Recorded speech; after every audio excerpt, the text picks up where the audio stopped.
welcome back to PSA TV. This is Eye on Labor. On set, I've got with me a young man who is, it's not every day we see somebody involved in agriculture of his age. So he is the owner and founder of Green Thumb Gardens. Mr. Jameel Phillips, good morning to you. Good morning, Christine. How are you this morning? I'm good. Good. Ready to go? Ready to be grilled? First of all, before we get into today's show, tell me a little bit about yourself. Okay, so I am Jameel Phillips from Shogunas. I am 25.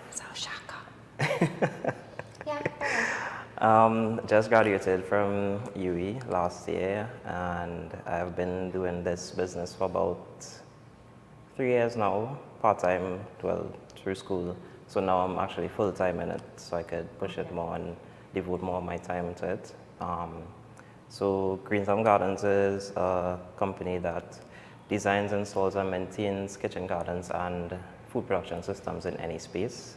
So we have a lot of people living in concrete jungles and they have no greenery and stuff like that. So we make it possible for anyone to grow their own food, no matter what space they have. And I know you just showed me a picture there of your stuff at Show Restaurant. Yes, at Show Restaurants. It's incredible, really, really incredible. We'll show you, of course, pictures later on as we proceed into today's shows. So you promote healthy lifestyles, I would imagine? Yes, and we're trying to also change the stigma around agriculture because everyone thinks it's hard and backbreaking work in the hot sun, but it doesn't have to be. Like, traditionally we were taught that, okay, agriculture is this big dirty boots, dirty clothes, but we've seen a modernization of agriculture. Yeah. And more so, you've brought into it a very youthful touch. It's, like I said, it's not every day we see somebody young getting involved in agriculture. What would have led you, first of all, to get involved in agriculture? Well, it's really at UE that I started agriculture, and we did a field course. So prior to UE, you had? I was not interested in agriculture. Interesting, whatsoever. very interesting. Okay, interesting. So it's really after I started doing it as a double major with agriculture and geography, I started gravitating more towards agriculture than the geography, and then from there I did an aquaponics course with OJT under the Ministry of Agriculture, and that's how I kind of got into it, because aquaponics was like a new thing coming in, and it was so easy compared to the conventional ways of agriculture, and also it's less work. You get more produce per square foot, that kind of stuff. And after that now, someone asked me to set up a little kitchen garden for them in their balcony. And then from there is when we were like, this could be a service that people might actually pay for, and that's how it really started from there. And it has taken you to many places. I know you just returned from Grenada. Yes. Well, that was actually a forced vacation because it was just too much work to get done, so I needed a little break. But yes, it was also to see how agriculture is in Grenada, and we went to a chocolate factory. It was Belmont Estate, and And how is that compared to Trinidad's agriculture? I would say it's kind of on par, but in Grenada it's not as heavily done as here in terms of agriculture. They're more focused on the cocoa and nutmeg, but that is also dying, and they're trying to bring it back. Yes. I've seen a lot of reports where they've been seeing this over and over, that the industry has been getting a lot of competition from outside as well. Yes. Something very interesting stood out to me. You are the awardee of Ignite Caribbean's 30 Under 30 Emerging Leaders and Change Makers of Caribbean Heritage for promoting food security in Trinidad and Tobago through the development of herb and vegetable gardens in urban areas. So first of all, congratulations. Thank you. Why the name Green Thumb Gardens? How did it come about? It was actually my father-in-law. So we were trying to play around with names, and he was like, planting, and plants is really to do with like a green A thumb, green so it thumb, could be yeah. like a green thumb for rent. So we were playing around with that name, but we wanted to stick with the green thumb, and then the gardens just came in after. So what is your favorite part about agriculture? Like what made you say, well, okay, I love agriculture and this is cool. Like I could see a future in this. I love the technology around agriculture. So now you can even have a drone or a robot that could manage your entire field for you. And that way you don't need as much manual labor, or That's so cool. if you're someone who doesn't have access to as much labor, you Yeah. could use these tools to produce more, and then you help the sector as well Yeah. in the end. How important do you think is the agriculture sector to this country?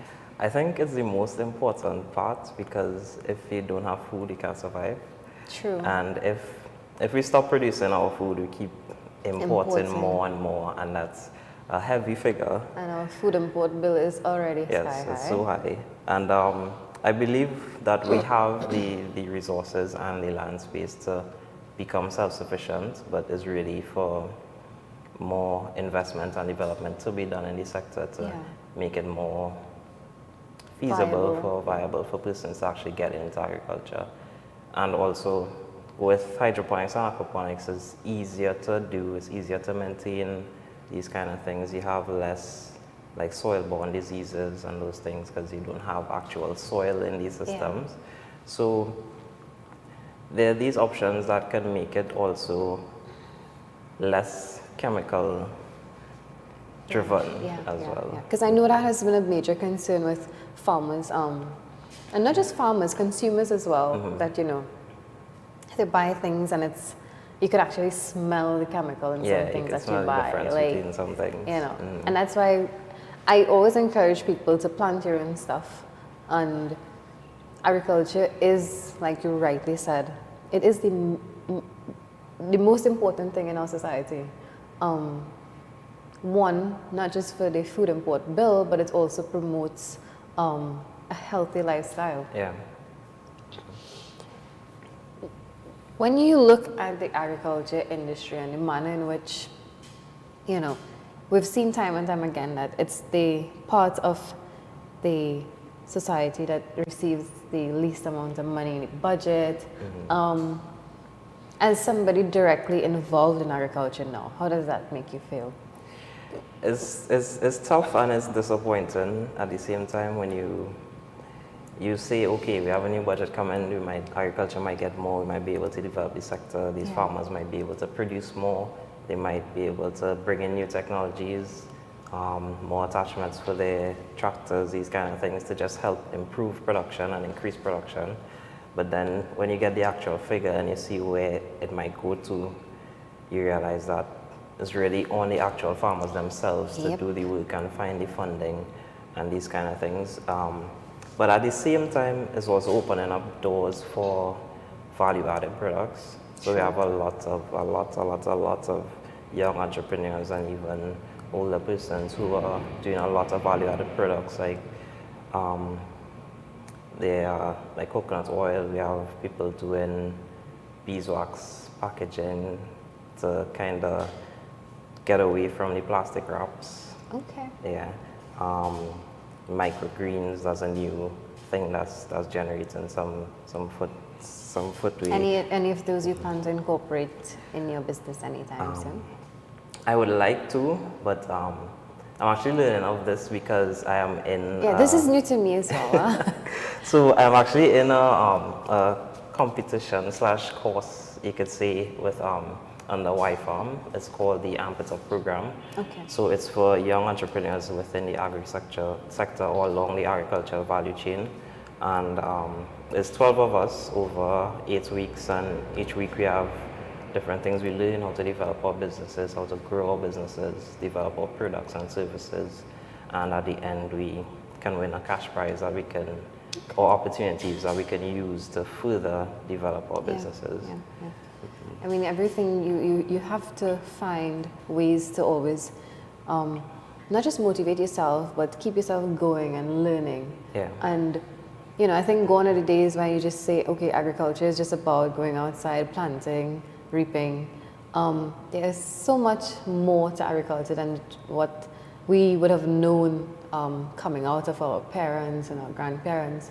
You know, tell us a bit about how different it is from then to now.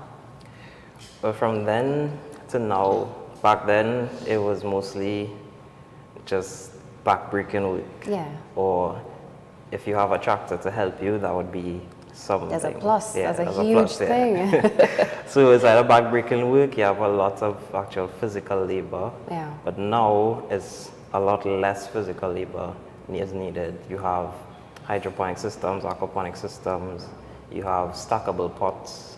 So these things. What are stackable Yeah. pots? So it's a pot, it's a 3-section pot that you could put plants in and you put them on top of each other.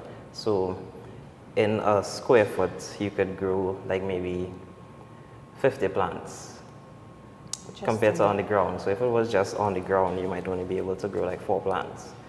And these things are manageable by 1 or 2 people. So when you look at these things compared to back then, it's a lot easier to produce food and it's more manageable in terms of if you have to pay labor, but you can't afford to pay labor because labor cost is high these days. You can do it yourself and still gain some profit and also improve the sector at the same time. How has business been for you so far? How has your journey in agriculture been so far? It has been tough because it's a lot of trial and error when you're kind of navigating a new field in terms of growing without chemicals, without the pesticides, without the herbicides. So what do you use? I'd imagine you use plants to ward off. Yes, so we use things like companion planting. I was told that neem leaf, Yeah, so the neem, yeah. So what they do is they extract the oil from the neem leaves and that acts as a pesticide, a pest deterrent. Wow. They're also, in terms of fertilizing, you need a lot of organic matter like manure, compost, these things. There's also the algas, I don't know if you know about that. No. It's from a guy in St. Lucia. He started taking the sargassum seaweed and turning it into fertilizer. I actually read about that. Yeah. So they're natural fertilizers, they're natural pesticides. There's a lot more physical labor in terms of weeding and stuff because you don't have herbicides that you could use. But I'm sure it's more rewarding. Yes, it is more rewarding at the end because you actually taste the difference in the produce and they actually last longer in terms of shelf life as well.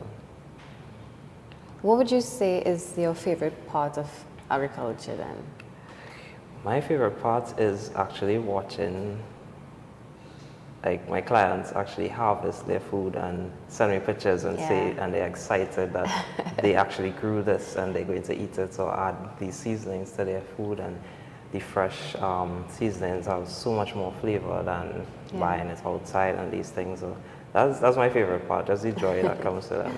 No, I mean, you scored big there by not just winning the award there, but show is like one of the country's finest. How did you end up there? It was actually one of my classmates from UE. She is a chef now, so she was interning there. Okay. And the manager, he asked her if she knows anyone who does gardens, and then she recommended me, and that's how we kind of started. So it's a tough space in terms of the area and the amount of sunlight it gets. So the plants kind of struggle. So it's still like a trial and error in terms of what plants actually do well in that area. But so far it's doing well. They're using from it. They're harvesting their fresh celery, chive, thyme, basil, a lot of stuff they're using from it. Any plans to perhaps collaborate with any more local restaurants, or? I would like to, yes. We're trying to draft up some proposals to send out, but for this year, we're trying to start a school garden project. Right. So far we've done gardens and systems in 3 schools, but now we want to expand because from the first school we did a aquaponic system and regular garden in Dinsley Trinity Okay. Primary School, and the principal said how the kids were so excited to go Yeah, out I and mean, water the plants and I see remember the as a fishes and young these child, things. you know, you're growing up, and I think every school this is mandatory. Like you have to grow this red bean, Yeah. and it was fun for me. And then growing up, I'm like, okay, I wonder if this could grow. Like you take a chickpea and you just put it in a cup and you try to grow that. And I think by nature, we're planters. Yeah. We are. It's just for us to kind of get it out there. Do you think that you might have plans to probably incorporate, like, you never know, like grapes, apples? There's actually a person growing grapes and apples in Well, Trinidad. apart from my mom, yeah. I think my mom just tried it. Real luck. And she has her own grapevine, local grape. I'm like, wow. Yeah. You just have to get the right variety from the right climate.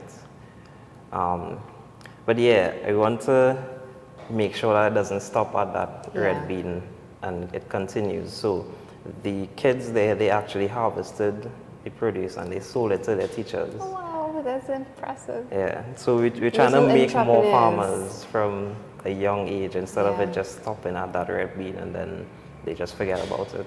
Yeah, I think most people probably would have done that. If you didn't like it, you didn't like Yeah. it. But I don't think anybody would have been in a classroom planting a red bean and didn't didn't want to plant. I think that's why it started. Yeah. So you have plans to go about doing these school systems. Yes, so we are calling it the School Garden Initiative, and we want to do is more like workshops. So Right. while we're teaching people about agriculture and these new technologies and how to set up these systems and manage them, we want to do that in an actual school. So it's actual physical hands-on experience, and then the school is left with a garden or a system. Okay. So the kids can manage it from there. Yeah. So that's something we're trying to develop to start in September and keep going from there. Do you think that agriculture is being pushed enough in our school system? Not really. In some schools, yes, but I would say most of the schools, not really. I know some schools are now adding it on as like a course for CXC, Yeah. and is like now getting some kind of traffic. Hopefully we'll see a little bit more of it. So you've mentioned to me that you did not, this was not your first choice, agriculture was No. not it. Right, so what was it? It was actually to be a GIS specialist. So GIS is Geographical Information Right. Systems. That's That's like a dealing like maps and these things. So yeah. I mean, when you're planting, you have to have a little map. It's kind of along, it's It's along kind the of same related. field. Yeah, Yeah, it's it's kind of related. related. But would 10-year-old Jameel be thinking, you know, I'm going to be one of the best farmers in the country. I'm going to own this. Do you think? No, that was not a plan. I like to go out and like pick peas and sorrel and thing with my family, but outside of that, it was just like, yeah, that's just something to do. So we have on the positive and bright side, we have, you know, of course, reaping the produce, watching the crops grow. But what are some of the challenges you face in that sector? Challenges? If any at all. If any. Well, my greatest challenge would be like marketing in general, because you have to figure out a way to show people that it's not hard at all. Yeah. You know, and we're there with you at every step of the way, because I think that's the biggest deterrent, is that they think it's just going to be a lot of work, or things are going to die, or so that, I think that is the greatest challenge right now. But with everything that's coming on, it's very easy to just get out there and start growing something. Yeah. You know? What has agriculture taught you? What has planting on the whole taught you? Patience. I say the same thing. It's a very funny story. I've been trying to plant a sunflower for the longest while. Like, I kid you not. It's kind of embarrassing, but I've had like 5 sunflower plants, and they all died. And I'm not going to give up. Yeah, I'm not going to give up. Yeah, so I think it teaches us a lesson as well, that you don't give up easily on things you like or you love. And it's the same thing with every other plant in agriculture. Yeah. Not because you feel at one point, it means that, okay, this didn't work out for me, I'm going to stop it. Yeah, it teaches you to try different ways and different methods, Yeah. and actually That's think right. about Maybe why I this should isn't plant working that out, sunflower another way. or in a different area. I'll do that. So we've covered the fact that you've introduced kitchen gardening. So would you expand at any point? So really, what we're really trying to do is marry agriculture with landscaping. Okay. So it's like agroscaping. So you can still have your nice landscape, but it's with edible plants.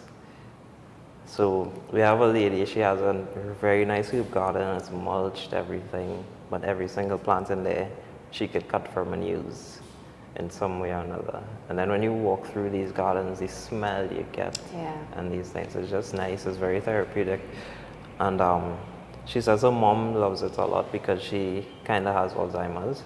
Okay. And when she goes out in the garden, it's nice for her, it's relaxing. Yeah, her mood will just be nice and relaxed. Favorite thing to plant?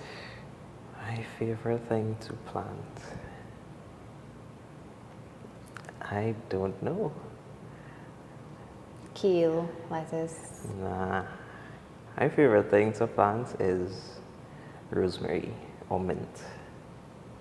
I understand there are different types of mints. Yes, there are like 6 or 9 maybe. Correct me if I'm wrong, chocolate. Yes. That's the only one I know. There's chocolate mint, there's peppermint, there's spearmint. Spearmint, yeah. There is, you have like pineapple mint, you have lemon balm.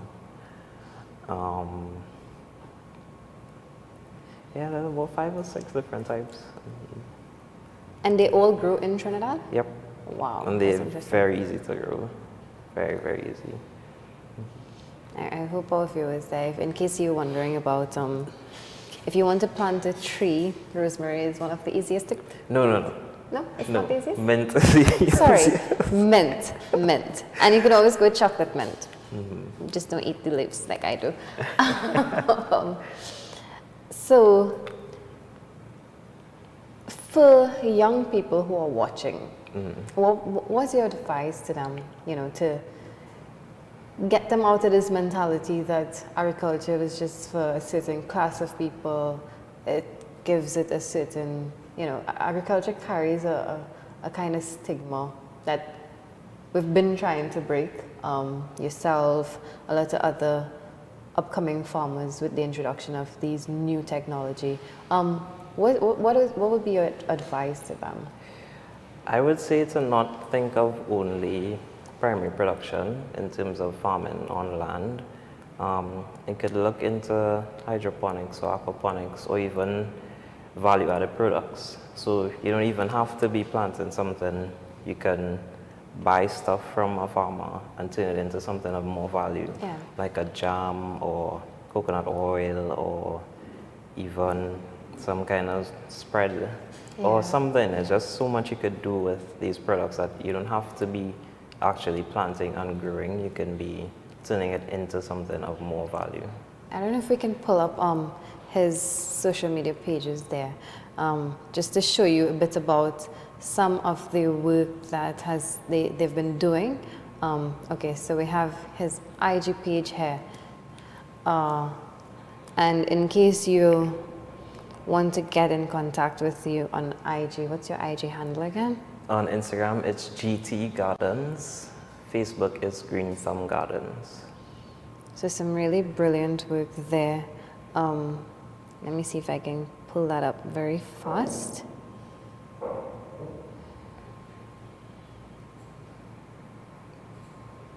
GT.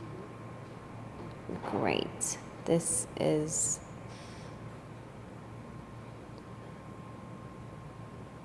Okay, so I'm seeing here this is your Facebook page, and we've got the picture of that goat there. So some very, very outstanding work there, of course. Thank you, thank you. Tell me about your support system. As with any other job or any other task or anything, you have to have a strong support system. Is agriculture any different? No, I would say it's the same. You need a strong support system. You need to be in networks. You need to have different networks. People who just help you along the way. So I am actually a YBTT mentee. Okay. So I had a mentor, Rachel Rennie from Market Movers. They are an online kind of market store that delivers straight to your home, so you don't have to leave your house to get your produce or your veg or anything like that. So yeah, she helped me in the beginning, like when I was now starting, helped me in terms of doing business, because I don't have a business background or anything like that, and how to deal with clients and these things. There's also like Y Farm. There are a lot of ways you can get support in the actual industry if you think you have nobody, and you may not even have to pay them like physically. You could help them in some other way that they might need your services or anything like that, or they might even do it for free. You never know. So it's not hard to go there and ask for help. You just need to try. What keeps you in the industry? I would say because of the goal. So we want to make sure that anyone at any point in time could have access to food, which is the definition of food security. Yeah. So that's our goal, and we're trying to attack that at the individual level, at the household level. So in small stages, so at the end, eventually maybe 50, 100 years down the line, half or three-quarters of Trinidad is growing their own food. And that way we don't have to rely heavily on imports and that kind of thing. Because if imports fail, we could end up in a terrible situation. Yeah. I mean, we already import so much food that we could be growing locally. When you look at bananas, avocados, and you see on the tag, it comes from elsewhere, you know. Almost anything could grow here, even strawberries. Would it be of the same taste though?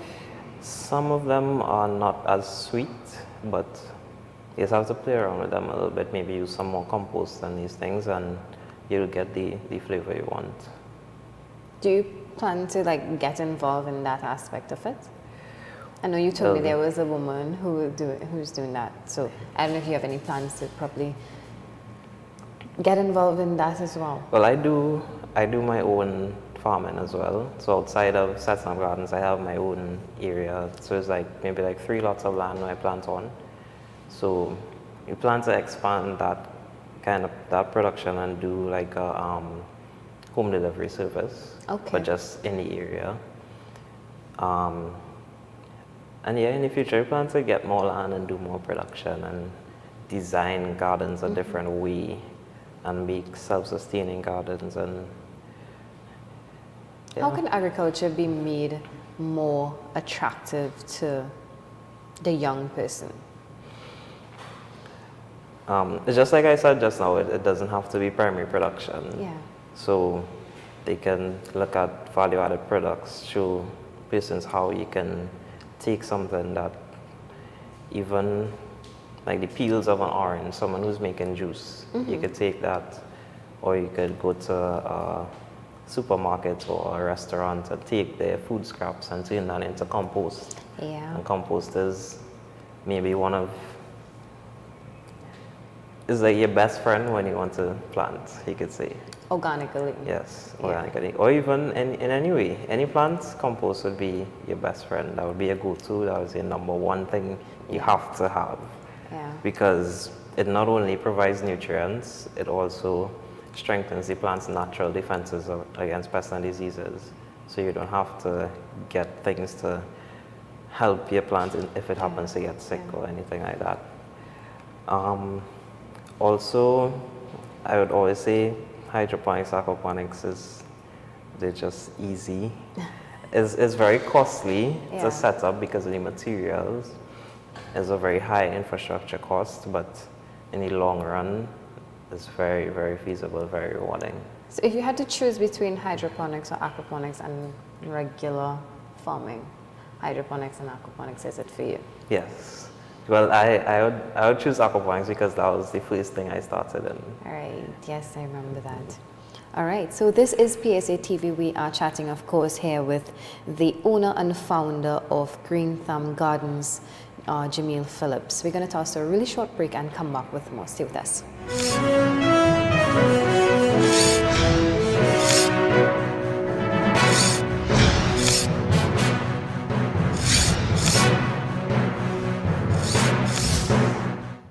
And welcome back to PSA TV. This is Eye on Labor, and for the past few weeks we've been looking at young entrepreneurs, and Jameel Phillips is no different, except he's into a field that you rarely see young people venture into, which is agriculture. He's of course the owner and founder of Green Thumb Gardens. Entrepreneurship is something that has slowly become a big deal for young people. You're your own boss, simply put. How does that now how do you deal with it now, seeing that you have to set your own goals, you have nobody over you, no supervisor. How does it work out for you? It's good that you're on your own time, you're in charge of yourself, but at the same time you have to be able to be in charge of yourself.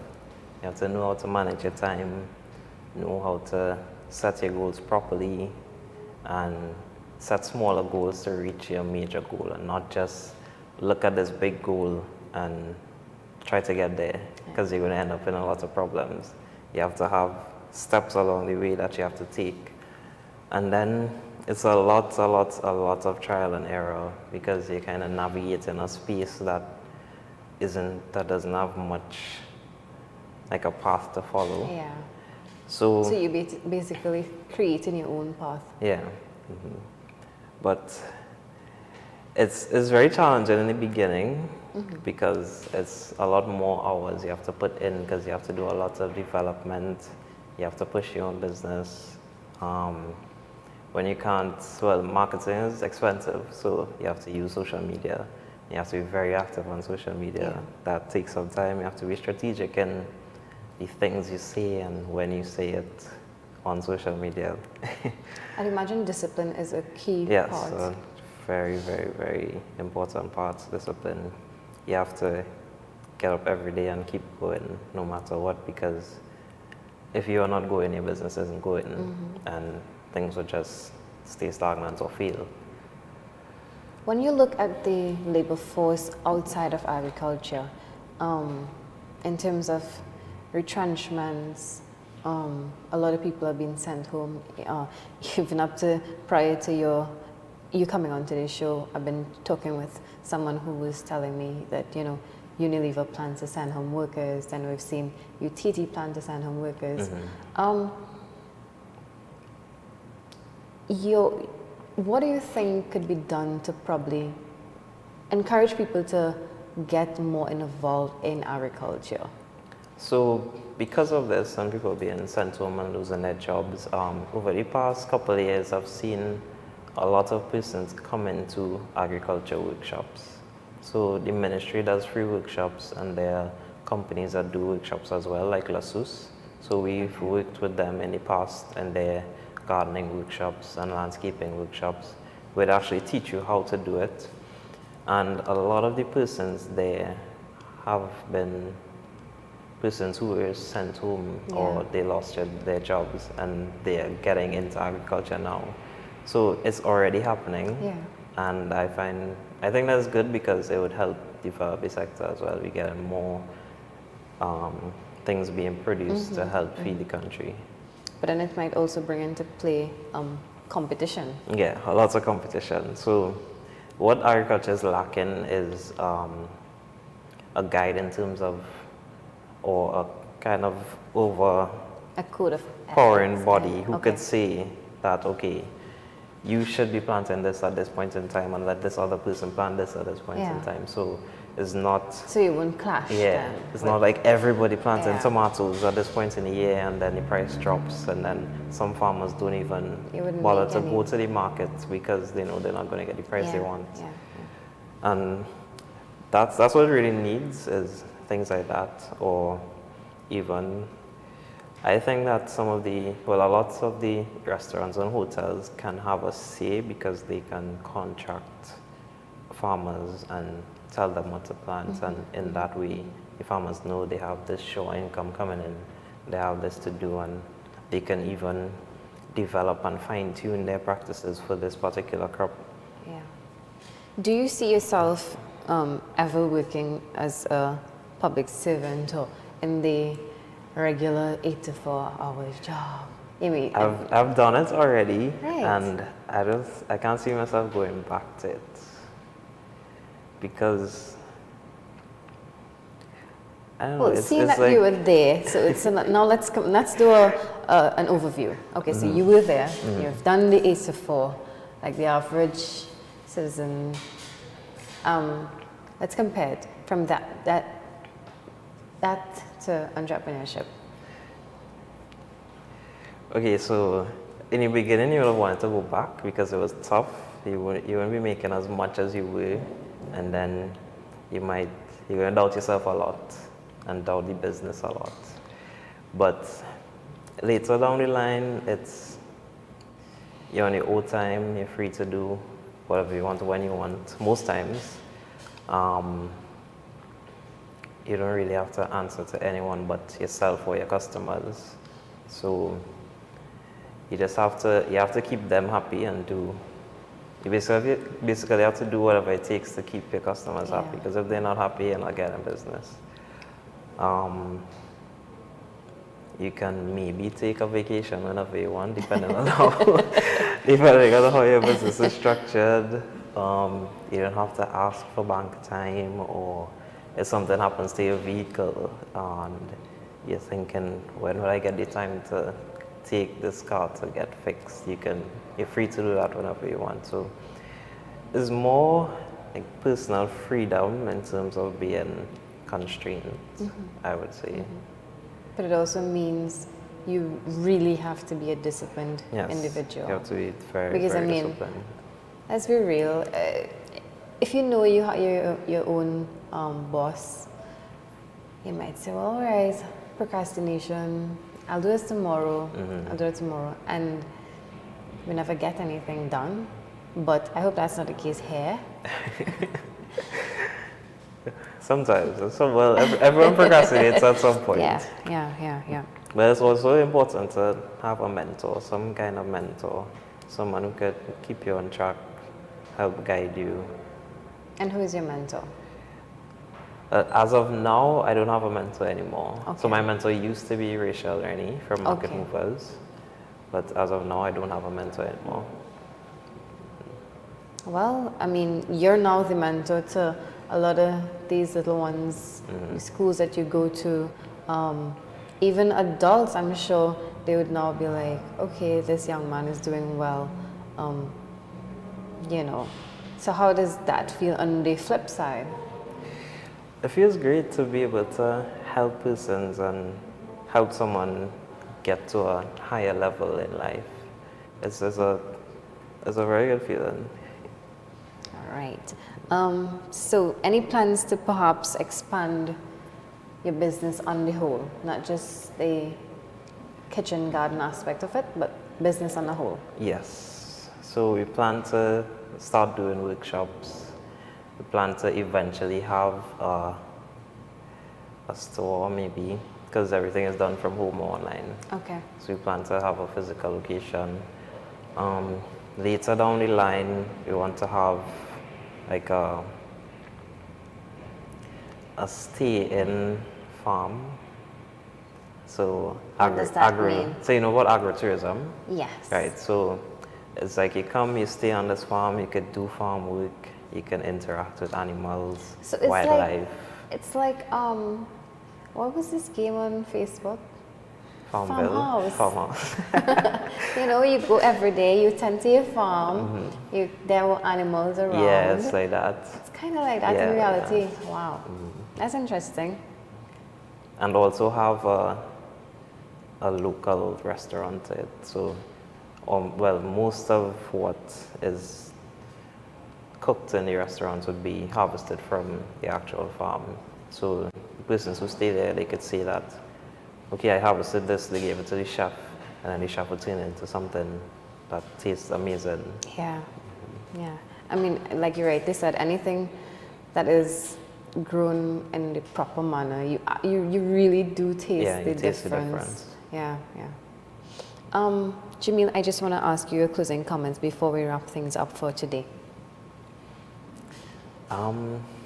I would just like to say that anyone interested in agriculture should just start with something, or plant a tree that would give you fruits in 5 years. It doesn't have to be something that is small, because trees are least maintenance. Yeah, but they're kind of boring if they don't have fruits. Yeah, they're boring. So that's where the patience comes in. For those of our viewers, can you just give us your social media handles? So on Instagram it's GT Gardens, and on Facebook it's Green Thumb Gardens. Okay, and contact information, should anybody require more information from you? Cell phone is 730-7657, and email is gtgardens@outlook.com. All right. Jameel, I want to thank you so much for coming on this morning. Thank you for having me. I learned a lot. As always, it's always fun talking about agriculture here on our show. Aquaponics, hydroponics, agroscaping. Agroscaping is something that stands out to me. It's a nice blend. And we can also look forward to the reality of farmhouse. Yes. So you won't be playing farmhouse on Facebook, you'll actually be doing it in real life. In real life. How cool that is. So once again, thank you so much, and who knows, next time CL will come and join us on set. Hopefully. Yeah. So thank you guys for coming through this morning, and all the best to you and yours down there. So it's on that note we've come to the end of this morning's show. I am your host, Christy Kali Singh. On behalf of all of us here at PSA TV, here's wishing you a safe and blessed day.